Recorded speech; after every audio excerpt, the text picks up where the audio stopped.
एक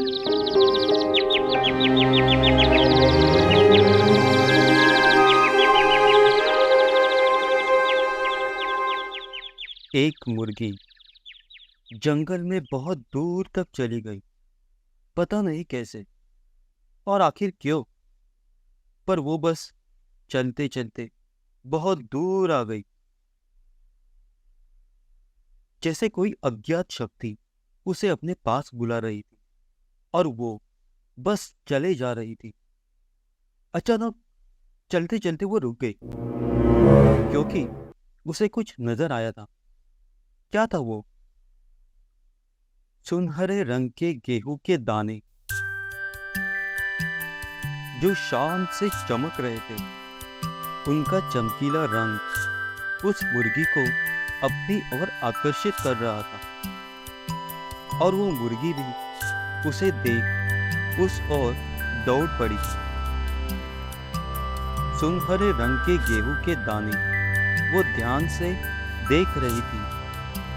हैरान होकर वो देख रही थी, क्योंकि ऐसा कुछ उसने पहली बार देखा था। उसने झट से कुछ दाने खा लिए। उसे कुछ अलग महसूस हुआ और उसका आकार बढ़ने लगा। देखते ही देखते वो बहुत बड़ी हो गई, जैसे हमें एक डायनासोर नजर आता है। मन ही मन वो बहुत खुश हो गई। छोटे छोटे पेड़ देखकर वो मन ही मन मुस्कुराई। तभी उसने देखा उसकी फ्रेंड टीलू उसे देखकर डर के मारे कांप रही थी। उसका वो विशाल रूप देखकर वो वहां से भागने लगी। मुर्गी ने उसे रोकने की कोशिश की, पर वो टीलू तो बस भागती रही। अब वो विशाल मुर्गी उसे भागते हुए देख फिर से मन ही मन मुस्कुराई। और तभी उसने देखा कुछ जानवर उसे देखकर पत्थर के पीछे या फिर पेड़ के पीछे जहां मिले छिपने की कोशिश कर रहे थे। मुर्गी इतनी विशाल हो गई थी, इसलिए उसे सब नजर आ रहा था। उसने उनकी ओर देखते हुए कहा, तुम लोग इतना क्यों डर रहे हो? मैं तो बस एक मुर्गी हूँ। लोमड़ी ने उसे गौर से देखते हुए कहा, पर पर तुम इतनी बड़ी कैसे हो गई? दरअसल